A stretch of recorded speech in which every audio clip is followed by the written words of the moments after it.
Hi, I'm Dan Cox, UFC 200 International Fight Week. It all went down. It started out with some bad news. I mean, listen, John Jones, um, possibly the best of all time, is out again, missed the card, a failed drug test. Listen, I have to say, the drug test was out of competition, meaning that it should have nothing to do with illegal drugs, which he had a problem with before with the cocaine. This should be a PED offense. So we'll wait and see exactly what happens with that. But such a huge downer to the card. I mean, the UFC brought this 200. This was going to be the biggest event they've had. Uh, Incredible card. I mean, even without Jones, the UFC did a great job. Incredible fight week, an incredible event. But let's get past John Jones. Daniel Cormier, who was going to face John Jones, this guy was living and breathing John Jones. I mean, you have to feel for DC. And it's not just the payday that he did miss, it's the ability to beat this man that he really does need to beat to feel like the champ, in my opinion. And I think that he's able to do that now.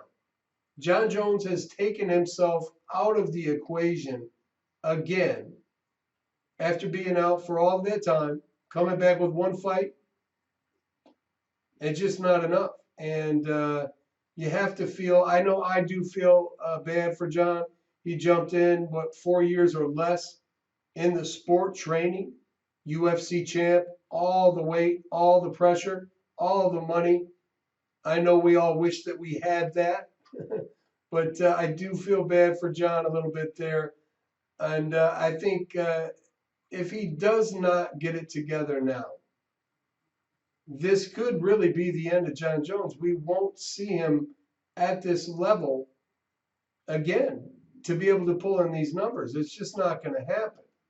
So, as I look back at UFC 200, one of the big things for me was obviously Brock Lesnar and the announcement that Brock is coming to fight.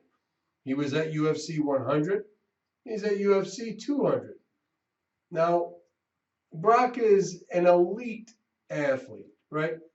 The highest level of wrestling. He is a competitor. It's not like bringing someone in to the sport that really has never had any competition at that level in their life. Brock has. It just hasn't been in MMA. He is a babe in this sport. He's had very little experience, and he showed up on the biggest stage. And granted, Brock is so uncomfortable on the feet. The one time that his size makes him look a little uncoordinated to me is on the feet. But make no mistake about it, guys, when he gets you down, you are in deep trouble. This is a man that really does want to hurt you. He is a competitor like none other, and he did it. Brock Lesnar won the fight. Mark Hunt, he never could get off, waiting for that one punch KO, the walk-off knockout, it wasn't there. He was too afraid for the takedown, and Brock made him pay. And you know what? Good for Brock. Good for Brock, because he proved something. And I think it was most importantly to himself. And that was he still can compete. Now, can he compete with the likes of, let's say, Cain Velasquez, who on that card fought Travis Brown and really looked like the old Cain? He was just all over him, dominated that fight. I think what a lot of people miss out on with Cain is his striking ability. Listen, he has very technical strikes. His punches are straight, they're extremely hard. He's a big man, and Cain is someone that you can never sleep on. You can never sleep on Cain.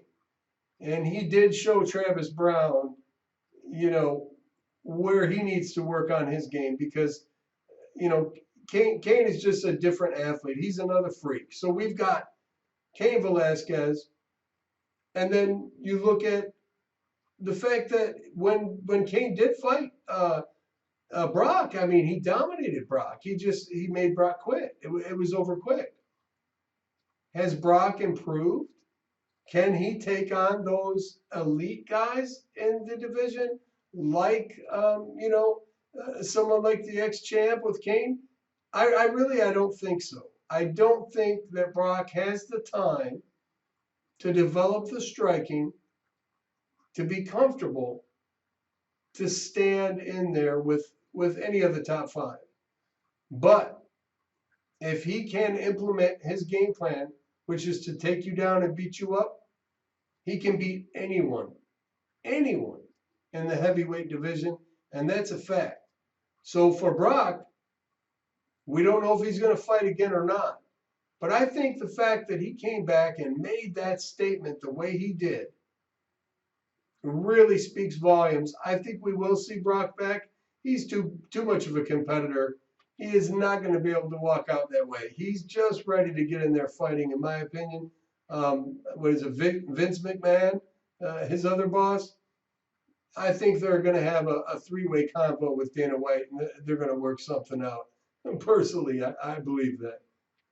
But we had so many other great fights on this card. One that I was really looking forward to was Jose Aldo and getting back in the cage after suffering the devastating knockout that he did against Conor McGregor.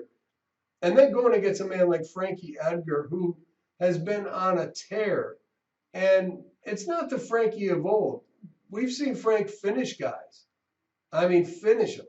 You know, Chad Mendez, he put him out. And that is technique and tight punching in the pocket. And that's what happened.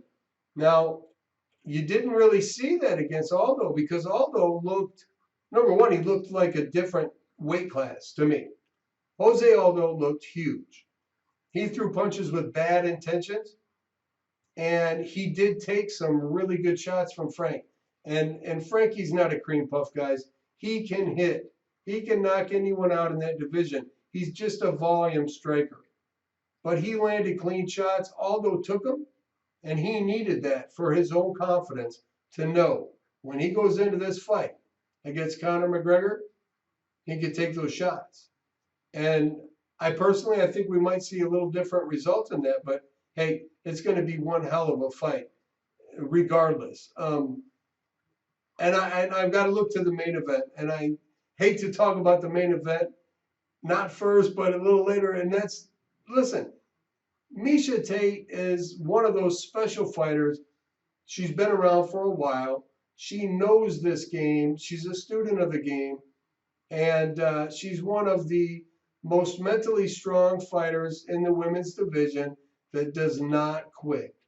And she's proven it over and over. Unfortunately, in this fight with Amanda Nunes, she didn't have a chance because Amanda is a tornado. This is a woman that you had better respect. You had better respect Amanda Nunes. She's got power. She's got the confidence, the ability, and she brings the fight. You do not have a chance to relax. It's coming on you. And listen, hey, props to Miesha. She fought through that broken nose, which was a vicious shot. I mean, that's a tough thing to do. Unless you fought with a broken nose, you really don't understand how hard it is. But nothing but respect for Miesha Tate. I think she'll be back. I think Miesha is one of those fighters that has the ability to continually be in the top five, the top three. But we're going to see because there's a big future with Nunes. She was very impressive.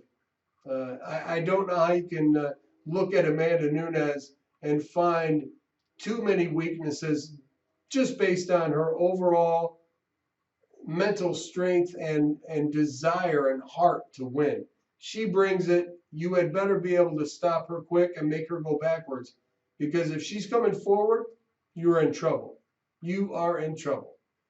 So another fight on there that was really a big one to me, guys, and I'm trying to condense it all, right? Johnny Hendricks Kevin Gastelum. The weird thing about this fight is both guys have had trouble making weight. Now, Kevin Gastelum missed weight and was put up a division by the UFC. Um, I mean, that pretty much says it right there. You know, it's like, listen, Kelvin, I'm sorry. If you're ready to fight and you want to compete, you've got to make weight. Since then, he has made weight. Now, Johnny Hendricks, he has always struggled to make the weight. Even making the weight, he's looked extremely drawn out and just really a different fighter. Now, we watched Johnny in his last fight with Stephen Thompson, and he was in great shape. He was thin, he was lean, he was cut, but he wasn't as big, he wasn't as powerful, and there was something in his eyes that was not the same. This was not Johnny the Destroyer that we've seen in the past.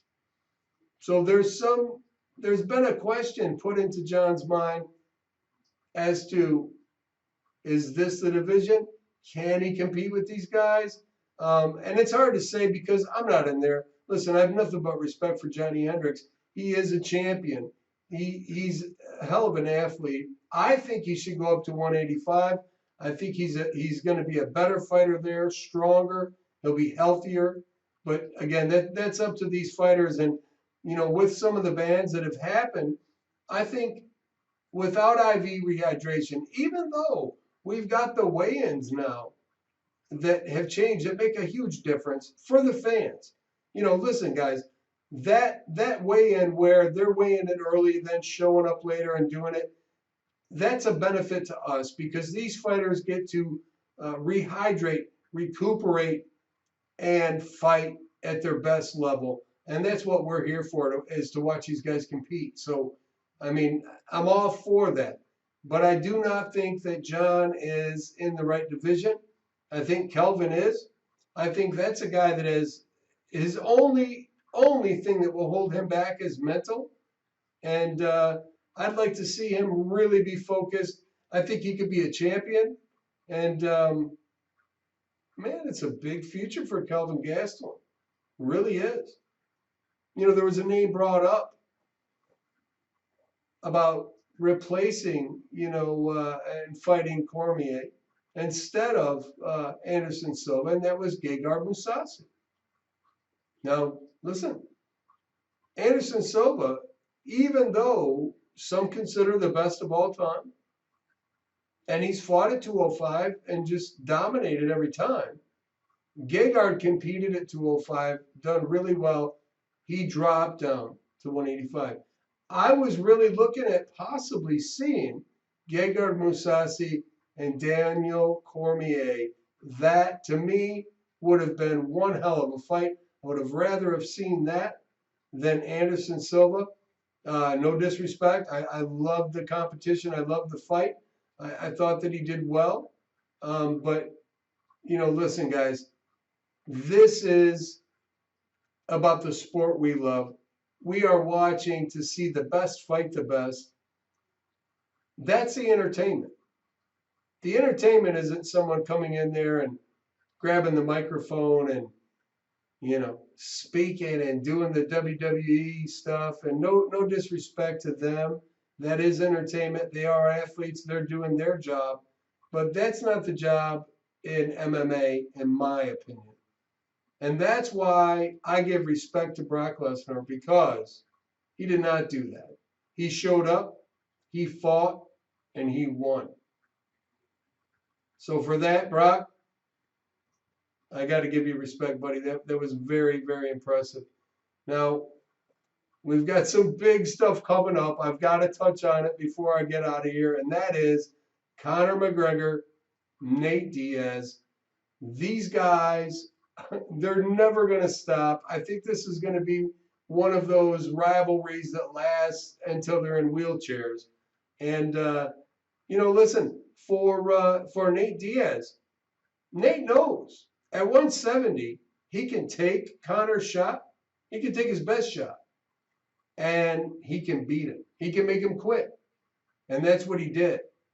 For Conor McGregor, a man that has lived on his confidence, that has talked the talk, believed the hype, literally thought he could beat anyone in any weight division, got a wake-up call. And that call was from Nate Diaz. And they're coming back together again. Conor's got the ability now to actually prepare, put on the weight right, be in shape, but more importantly, it's the mental wake up for Conor because he knows he just lost to this man. He could surely lose again. And if Conor does lose again, what does that leave him? He's making back-to-back fights at 170. Then he's going to make that terrible cut to 145 to fight Jose Aldo, who in my opinion is the old Jose Aldo now. This is the guy that you've seen in WEC take out Cub Swanson in the first few seconds with a flying knee. This is a man that is found his stride again. He was champion for so long, the only champion in the UFC at that weight division until Conor McGregor. So it's kind of hard to always be the champ, but now he's not. He's the interim. And he's coming back to fight Conor McGregor. And Conor, my buddy, I love you, man. I love to watch you compete. You're going to have to pick a division. And I don't know that a loss to Nate and then a loss to Aldo is going to do much for your career. So hopefully we see a little bit of diversity there, and maybe Conor figures something out. And, but you never know. Nate Diaz is a killer. Listen, these guys are incredible athletes. I'm just humbled and honored to be able to sit here and talk about it. And hey, guys, do me a favor. There are a couple things that's going on. We've got Fight TV that has picked up the show. Now, Fight TV has a mobile app. You gotta go and download this mobile app. It's awesome. They're also on Roku, and that's where you're gonna watch your Netflix and everything. So look for the Fight TV channel. This is not a local thing. This is global. Fight TV is real. They're coming in the game and they're coming to play. So check it out, guys. Show some support. This is a different way to get your MMA fix.